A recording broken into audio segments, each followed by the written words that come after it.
Banco Central eleva a taxa de juros para 12,25% em votação unânime, mesmo com os indicados do presidente Lula também votando pela alta da taxa Selic. Tudo bem, Marcelo? Beleza, Lucão? O que a gente vai falar com o pessoal aqui hoje com relação à taxa de juros? Bom, vamos falar um pouco, né, por como que essa taxa de juros impacta o bolso de quem está nos assistindo, né, como que ela impacta os investimentos, seja a taxa de juros, né, seja então a renda fixa, mas essa taxa de juros ela acaba precificando todo o resto do mercado, né, então isso tem um impacto muito grande.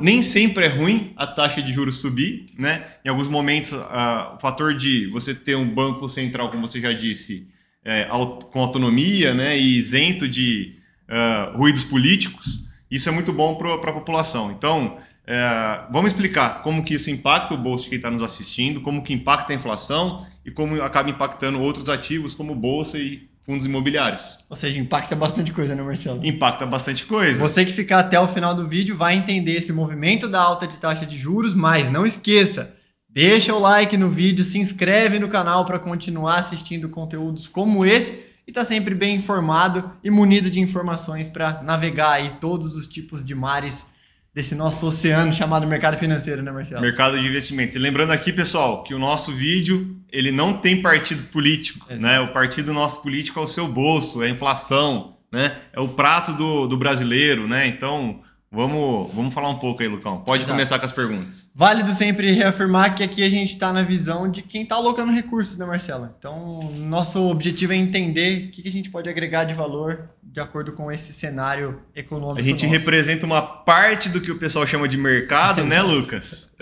Mas a gente não é malvadão. Não. A gente está pensando de novo, né, no poder aquisitivo dos nossos investidores, de quem investe patrimônio aqui no Brasil e de quem, né, acaba sendo impactado por esses cenários que a gente falou, taxa de juros, inflação. Por mais que você não tenha, às vezes, um capital relevante investido ou nem investe, taxa de juros e inflação também vai impactar aí teu bolso, tuas finanças, a tua casa, o que você consegue comprar com o teu salário, o que você não compra, o preço da tua picanha, o preço da gasolina e por aí vai. Perfeito. Marcelo, o Banco Central, até para contextualizar quem não acompanha tanto assim o mercado financeiro e quer, através do nosso vídeo, entender o que tem acontecido na semana, o Banco Central elevou a taxa de juros de 11,25% ao ano para 12,25%. O mercado estava dividido entre uma possível alta de 0,75% ou 1%. O que aconteceu foi que o Banco Central foi mais duro, né? Ou seja, entre as duas opções que estavam na mesa, escolheu a opção mais dura e de forma unânime. A gente precisa lembrar, né, que existe um colegiado no Copom de indicados de presidentes distintos e eles foram unânimes em... Essa diretoria ela tem mandato como se fosse um mandato de Senado, de Câmara dos Deputados, de presidente, só que ele é um mandato que ele não segue o calendário político, né? Até, de novo, por essas questões que a gente está falando aqui. Para dar autonomia. Por que é tão importante a autonomia, né? Exato. Então... Como que você vê essa decisão, além da questão de ter sido 1%, né, que foi uma decisão dura, como que você vê o fato de ter sido unânime? Qual que é a sua abordagem e visão com relação a isso? Eu acho que você já colocou, mas posicionando o pessoal, então a reunião foi quarta-feira. Estamos gravando na sexta-feira, final da tarde. Na sexta-feira, e o vídeo vocês vão ver no sábado ou no domingo, aí, quem preferir. A taxa subiu de 11,25%. Tá? Ela já tinha caído mais, já tinha tido uma alta, que eu não lembro qual foi a alta passada, 0,5? Foram... 0,25, 0,5, não sei. Foi 0, uma de 0,25 e uma de meio. Uma de meio. Então, tinha subido 0,75 isso, no acumulado, e agora ela estava em 1,25 e deu esse salto, né, de 100 base points que a gente fala, ou de 1%, né, de 11,25 para 12,25. Por que é tão importante, Lucas? Porque em um dos comunicados passados, né, onde... O que isso impacta? Quando essa taxa de juros sobe, ela tira o poder de atividade econômica do nosso país. Por quê? O objetivo é desacelerar a economia, então. O objetivo de desacelerar a economia, né? E quando você tem esses ruídos políticos, né, de um presidente querendo abaixar essa taxa de juros na paulada, né, isso não é bom para o país. Por quê? Porque essa taxa de juros ela sobe em alguns momentos justamente para quê? Para proteger o poder aquisitivo do brasileiro, para segurar a inflação. Né? Ela sobe, como você disse, para segurar a atividade econômica e assim controlar a inflação.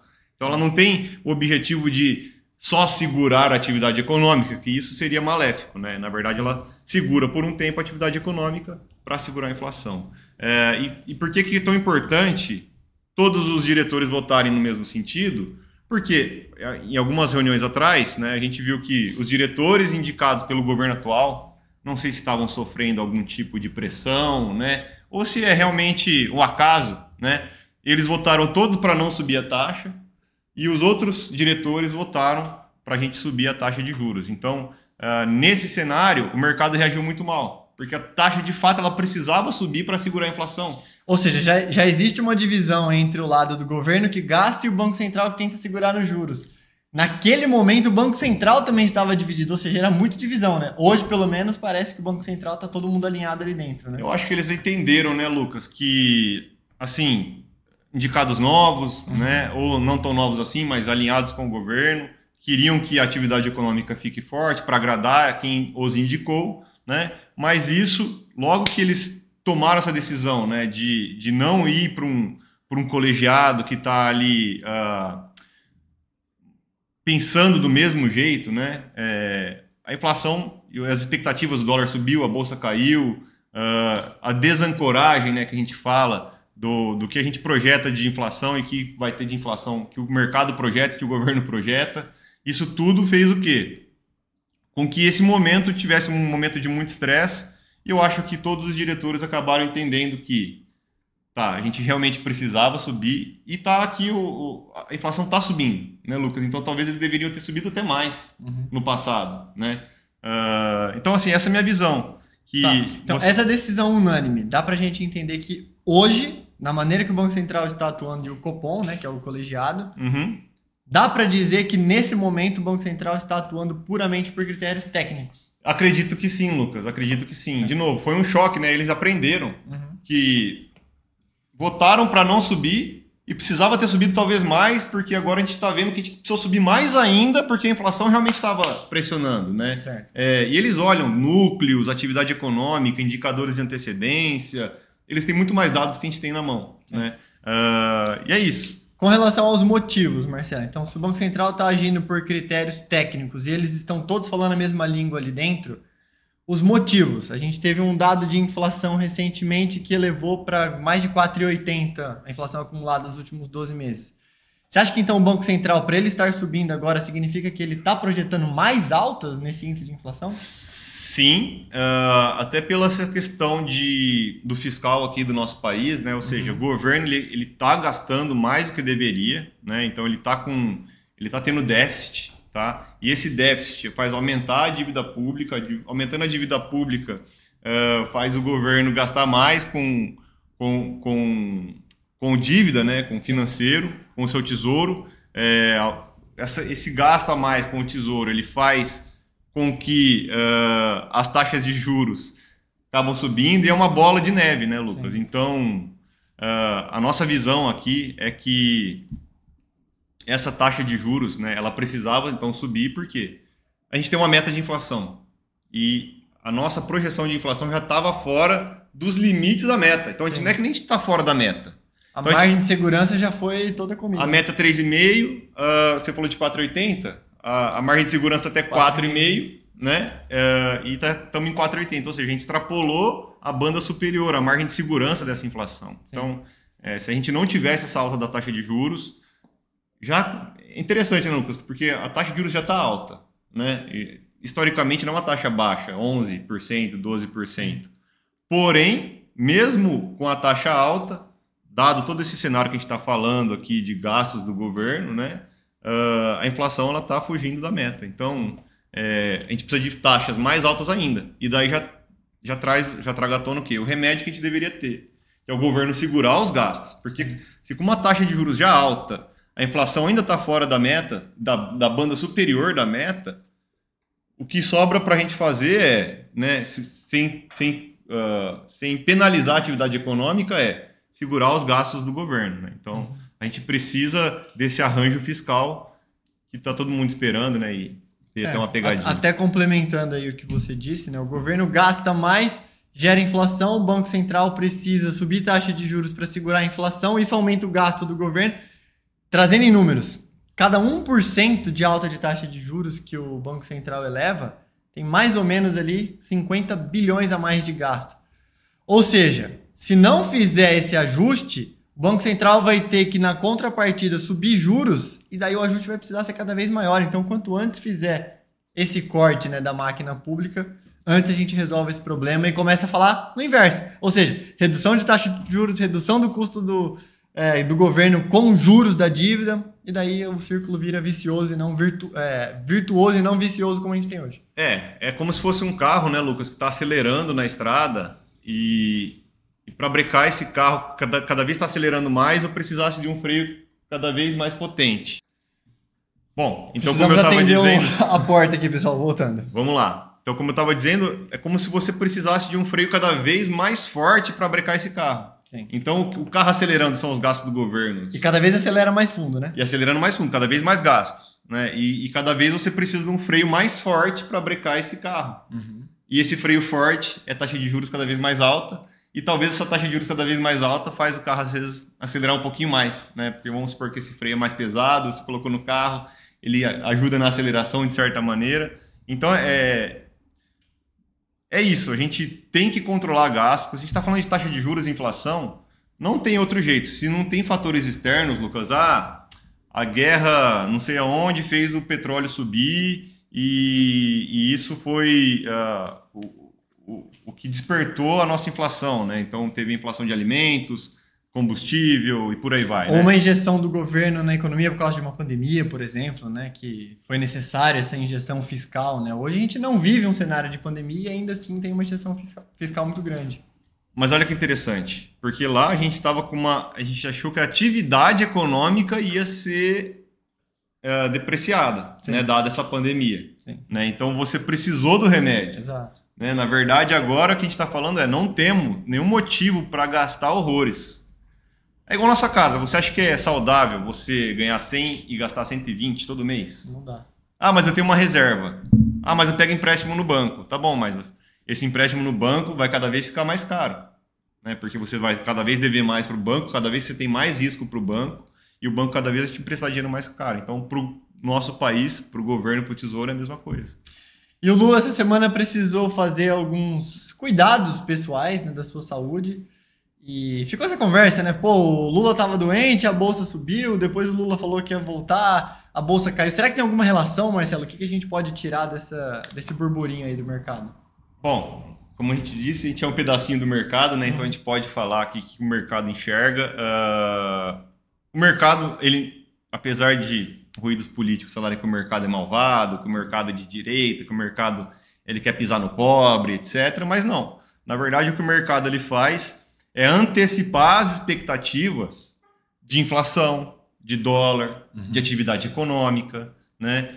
E antecipando isso, o que o mercado vem antecipando hoje, né, com esse governo, com o Lula no comando, é você precificar um gasto ainda maior, que a gente acabou de falar que gera inflação. Sim.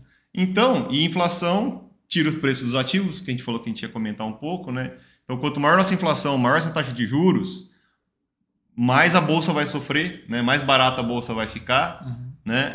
Os fundos imobiliários vão ficar mais baratos, a atividade econômica cai e por aí vai. Então, por isso que a bolsa fica mais barata, porque a atividade econômica cai, os gastos financeiros das empresas sobem, as empresas às vezes têm que demitir, né? E demissões em massa faz a atividade econômica diminuir. Então, é isso que o mercado está precificando. O mercado antecipa certos movimentos na economia, né? Então, eu falo que o mercado ele antecipa o quanto de comida vai ter no prato do brasileiro. Então o mercado não é malvado. Isso aconteceria para qualquer coisa, né, Marcelo? Se começar a ter uma movimentação de tropa em algum lugar do mundo com relação à guerra, o mercado vai tentar antecipar o que vai acontecer. Se aquela tropa vai invadir outro país, se não vai.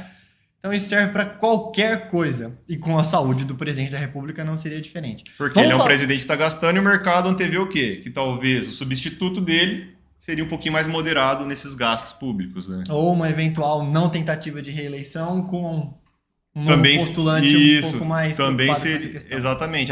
Sempre projeção para frente, né, Lucas? Projetando, de novo, essa inflação. A inflação que o quê? Que tira a comida do prato brasileiro. E gasto público, basicamente é isso, né? E isso tudo tira a comida do prato brasileiro, né? Dólar alto também diminui o tamanho do prato do brasileiro. Então, é isso que o mercado picanha antecipa. precisa virar contrafilé, o contrafilé vai virando fraldinha, a fraldinha vai virando... A caixa de bis que tinha 20 bis, agora não sei se vocês perceberam, agora tem só 16. O tamanho vai diminuindo. O tamanho vai diminuindo, a caixa de bis está desse tamanho. E para além da caixa de bis, Marcelo, que vai diminuindo, como ficam os investimentos depois dessa alta da taxa de juros? Vamos falar especialmente aqui da classe pós-fixada. O que a gente está vendo, né? E o que os nossos investidores estão demandando da gente com relação à alocação atrelada ao CDI e à taxa Selic? Bom, vamos lá. Normalmente, né, para quem começou a comprar os pós-fixados quando a expectativa da taxa de juros era cair, você tinha oportunidades muito boas. 120% do CDI, 98% isento. CDI mais 2,5%, 3%. CDI mais 2%. Então, para quem comprou pós-fixado quando o movimento era de queda, tá, conseguiu comprar um pós-fixado forte, né? Agora, o que a gente está vendo nos pós-fixados, Lucas, é totalmente o contrário, porque se quando a expectativa era da taxa ficar 8%, fazer umas contas básicas aqui, se eu tivesse te dando um título a 120% do DI, o custo da financeira que está vendendo esse título para você ia ser de 9,6%, né? 20% a mais do que 8%. Sim. Hoje, com essa taxa 14%, Lucas, se uma financeira vender um título a 120% do DI, né, pegar dinheiro emprestado a 120% do DI, em outras palavras, isso daí vai para 16,8%. É muita coisa, né? É muita coisa. Como é que você paga? De 9,6% para 16,8%, é quase o dobro. Ou seja, para quem precisa captar recursos e pagar uns juros agora, esse juros fica mais caro, então eu não posso te pagar um prêmio acima dos juros base muito grande. Muito grande. Pós-fixado, então, agora as oportunidades que aparecem na nossa mesa é 94, 95, às vezes 96. 97, de vez em quando a aparece. gente está falando dos isentos, né? Sim, e se a gente tiver tributado, CDBs é 115, 116, tá? Não tem 120 mais. Então, é isso que acontece com os investimentos pós-fixados. É a tal da redução dos spreads de crédito, né? Como o pessoal fala no mercado. Bom, mas, ou seja, esse spread de crédito diminuiu, mas no nominal, ou seja, no rendimento bruto, o investidor deveria esperar um retorno maior, né? Sim, agora, de novo, se você acabou comprando esses títulos, se você tem títulos pós-fixados, como eles são pós-fixados, eles estão rendendo mais. Né? Tá. Então, o investidor deveria pegar todo o recurso dele, então, e colocar em pós-fixado nesse momento, Marcelo? O que você acha? Lucas, a nossa expectativa aqui, e assim, a gente troca bastante ideia, né? Então, cada um tem suas particularidades, mas a gente tem um pouco de análise compartilhada aqui, que é que a gente tem espaço, então, para quê? Para outros tipos de investimento, como pré-fixado ou IPCA+, né? E cada um com a sua característica. Eu, particularmente, estou preferindo os pré-fixados ao invés do IPCA+. Uhum. Tá? Então, por quê? Porque a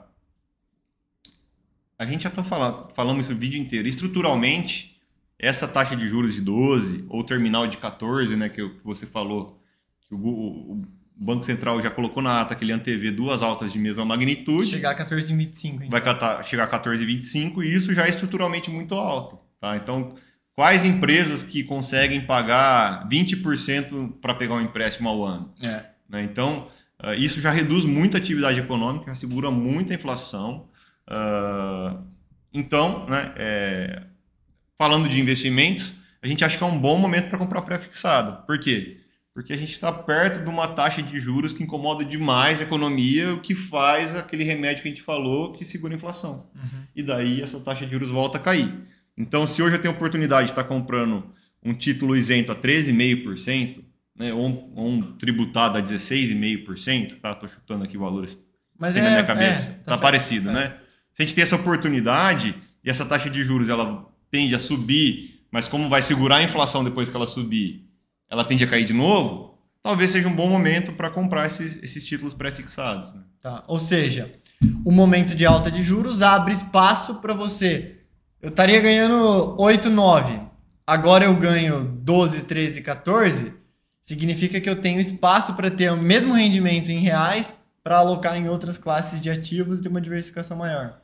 Você vê, né? Porque a gente tem que ser meio que acíclico quando a gente está fazendo alocação de capital, né, Lucas? Uhum. Porque Se a taxa está caindo, você fala, não, pelo amor de Deus, eu vou, ao invés de pegar um pré-fixado, porque essa taxa vai continuar caindo, eu vou comprar um pós-fixado, porque os pós-fixados estão rendendo lá, como a gente falou, 120% do DI.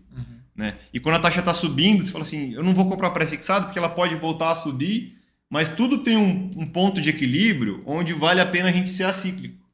Então, nessa subida de taxa de juros, talvez a gente esteja nesse momento de virada, né, de que ela já está alto bastante, dificilmente ela vai subir mais do que isso, então está no bom momento de eu travar meu pré-fixado. Tá.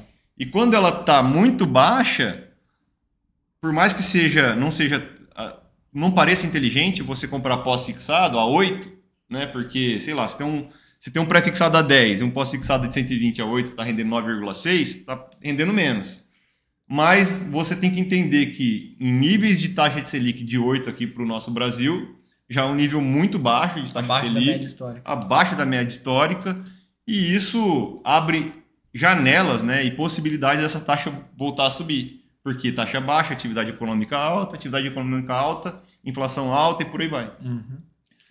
Legal.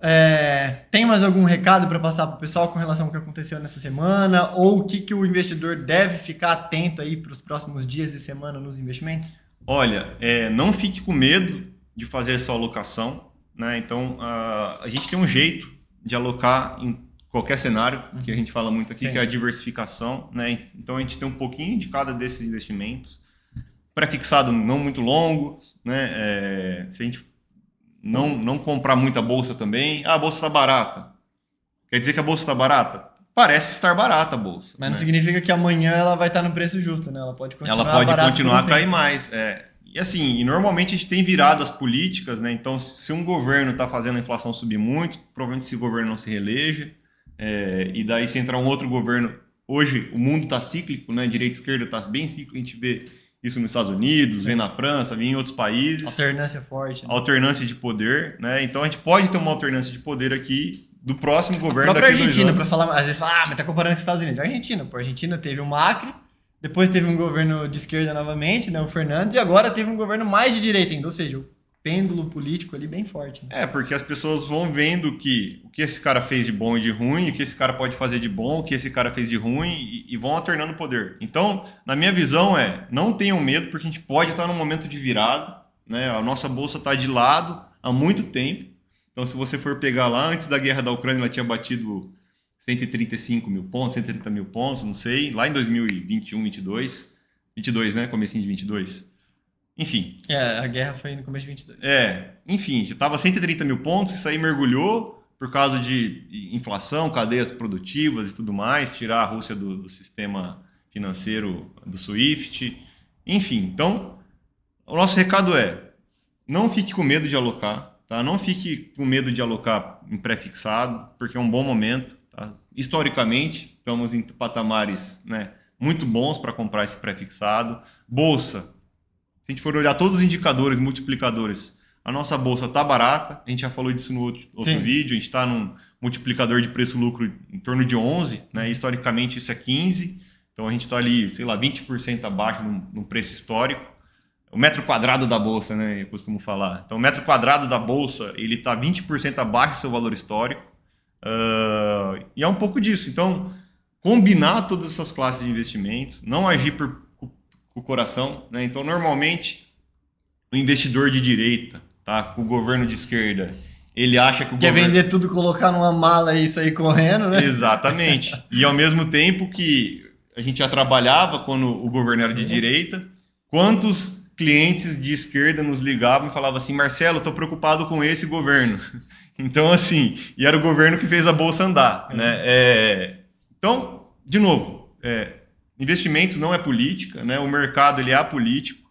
O mercado poderia, se fosse bom para o mercado, o Lula se reeleger, né? Talvez nessa segunda cirurgia que ele passou, a bolsa ia... Aliás, quando ele saiu da segunda cirurgia, a bolsa teria subido, mas ela despencou, né? Então, o mercado poderia atuar vendido ou comprado, né? Ou comprar dólar, vender dólar. Aí que o mercado responde perante as expectativas. Então, a expectativa é governo gastão, inflação alta, dólar alto, bolsa em baixa.